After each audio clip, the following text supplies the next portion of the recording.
Dobrodošli u novi video kanala Današnje vesti. Ostanite sa nama do kraja i ne zaboravite na subscribe, komentar i like.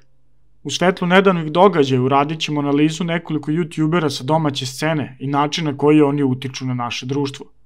Prvo ćemo se posvetiti Bogdanu Iliću, poznatijem kao Baka Prase. Šta se o njemu može reći? Pa prvo da je mnogo uspešan na sceni YouTubea i Instagrama, čak šta više veoma uspešan.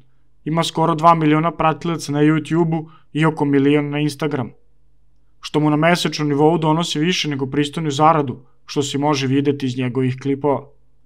Počeo je kao profesionalni gamer da bi se kasnije posvetio i muzici sa velikim uspehom po pregledu broja na YouTubeu.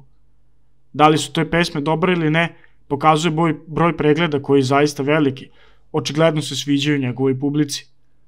Bogdan je svoj sadržaj prilagodio isključivo mlađoj publici, dok je starija uglavnom komentarisala stil života koji promoviše, smatrajući da hvaleći se novcem i automobilima loše utiče na omladinu.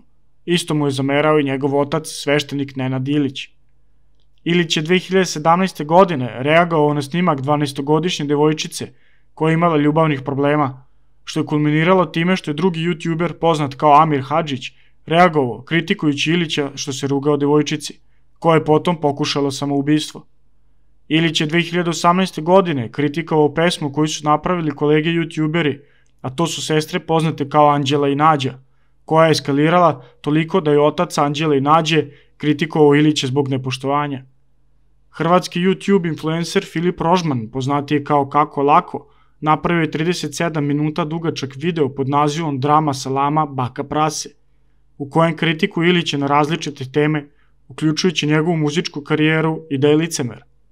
Uprkos tome što je pričao o tome i delimično se bavio time, Baka Prase nije želeo da imenuje video direktno van jednog od svojih streamova, verovatno ne želeći da rizikuje da svoje fanove izloži stvarnim kritikama na njegov račun. Bilo je tu još nekoliko sukoba sa raznim popularnim ličnostima. Upravo ga je takav stil života polovinom 2020. godine doveo u neprilike. Naime, našao se na udaru javnosti, ali u opasnosti da krivično odgovara za svoje postupke kada je maloletna devojka objavila fotografije iz njegovog stana.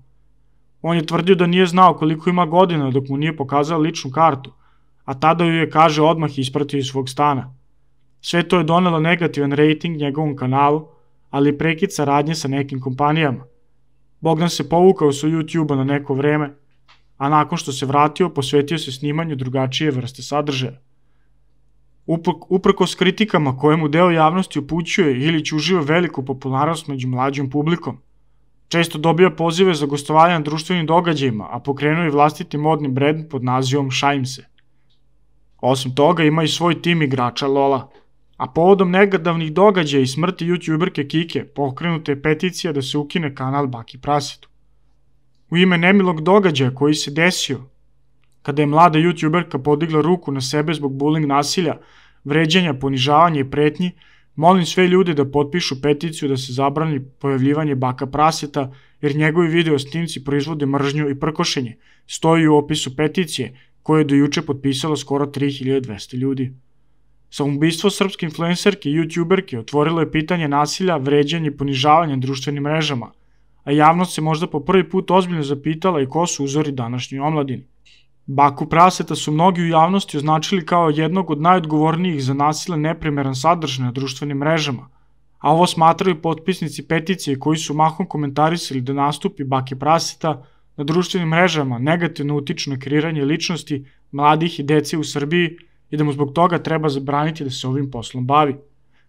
Ovog čovjeka smatramo odgovornim za uništavanje života na desetine mladih ljudi, a pored toga i kao primer bahatosti, primitivnosti i nevaspitanosti, napisao jedan od potpisnika peticije, dok je drugi dodao da Baki Prasetu i njemi sličnima treba zabraniti da srozavaju moralne vrednosti, zagljupuju i uništavaju mlade mozgove.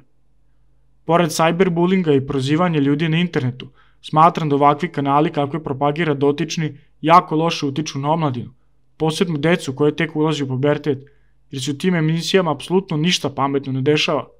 Iako se promoviše kao humor, taj humor je na vrlo primitivnom nivou i mahom se svodi na dranje, pravljenje grimasa i neandertalsko glupiranje.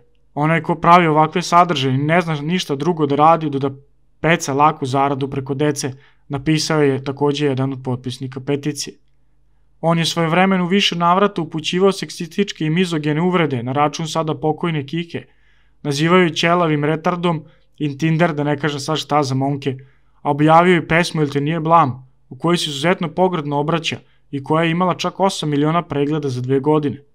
On je u petak skinuo pesmu sa YouTube-a pre privođenja, a u subotu uveče okačio 600-minutni video na svom YouTube kanalu u kome je plačući pokušao da se opravda o periodu rugla brutalnih uvreda koje je upućivao Kristini.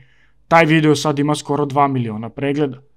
Takođe više puta u svojoj video karijeri objavljivao je videe gde plače.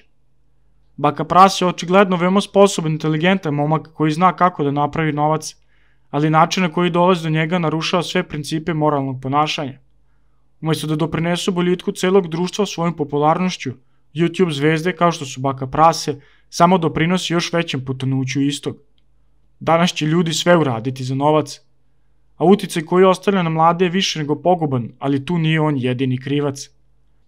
Ne treba mu ukinuti kanal, ali se nadam da će promeniti svoj sadržaj i način na koji se obraća budućnosti ove zemlje, a to su deca i mladi. Siguran sam da se sutra kandiduje da bi jako dobro prošao na izborima. Takođe, želim da napomenem da ga ne optužujem za tragediju koja je zadesila porodicu Đukić, ali ga smatram odgovornim ukoliko se dokaže da je uzrok smrti samoubistvo. Ako su se oni pomirili, što to nije objavio ranije nego nakon tragedije? Mogao je da spreči hiljade da vređaju, a to nije uradio. Apelujem na sve roditelje da kada njihova deca počnu da koriste internet, proveravaju šta rade i šta gledaju, da se potrude da budu upućeni njihov život kako na mreži, tako i van nje. Hvala na pažnji.